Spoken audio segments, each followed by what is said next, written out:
let me explain the Hilbert problem to you, and then we will talk about the solutions to the Hilbert problem. Now, uh, let's suppose we have a curve in the two-dimensional space which goes from A to B. Okay, and there's a parameter along the curve, so it's called t. So z is t on the curve. Z is equal to t. T has a value of a at a and b at b, and you are traversing the curve from a to b. So you are traversing the curve in this direction, so that when you traverse the curve, on your left hand side you have a region called L plus, and on the right hand side you have a region called L minus. So if you approach the curve from this side, you are like you are doing y equal to 0 minus, but in this case you are not doing y equal to 0 minus, but you are doing z tends to L minus, and this is z tends to L plus. Okay, and then Hilbert solved this problem. So there's a function ft that is defined on this curve. So there's a function ft defined on this curve as a function of this parameter t. So you have this problem as the Hilbert problem. So find a function phi z, find a function phi z, which tends to which satisfies this boundary condition on a curve here. So and these are what Hilbert's solutions are. So the solution, I'll talk about the solution in two parts. In the first part, we will take this function to be 0, which is known as the homogeneous Hilbert problem. And Hilbert shows that a function of this form, phi z equal to xz times pz, where pz is a polynomial and xz is a special function called the Plamel's function, and xz has this form.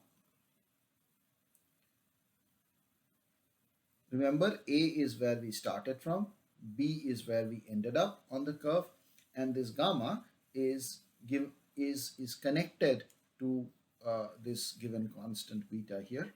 Beta can be complex as well. So gamma is connected to beta through this. If you take the log on both sides, so if you take the log on both sides, you get beta can be written as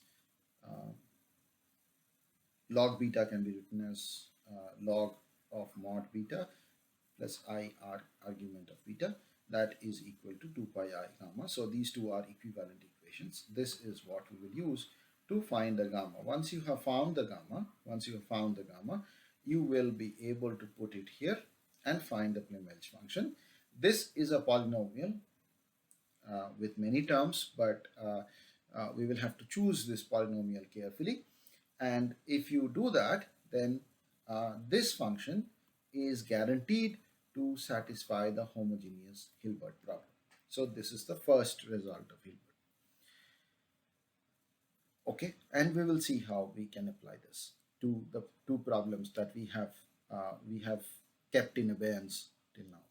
So let us look at the inhomogeneous Hilbert problem. So the inhomogeneous Hilbert problem is of this sort.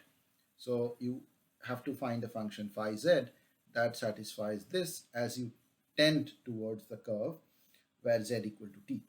Okay, so this is, and the solution to that is this. So integral over f, integral over L, this is the curve, ft, x is still the Plamel's function that we described, plus the solution to the homogeneous Hilbert problem. So this integral has to be carried out. If this integral is carried out, then this is the solution to the homogeneous problem, and phi z for the inhomogeneous problem has this form. Okay. Now, if there are multiple curves, if there are n number of curves with endpoints, beginning points ak and endpoints bk, then the Plamel's function is a product of the Plamel's functions of the individual segments. So for the individual segments, it's this term, and this denotes the product of all the Plamel's functions. And this is the case if you have multiple number of curves on which this kind of an equation needs to be satisfied. Okay, so this is the Hilbert problem, and let us see how the Hilbert problem applies to the punch and the crack problems that we have dealt with.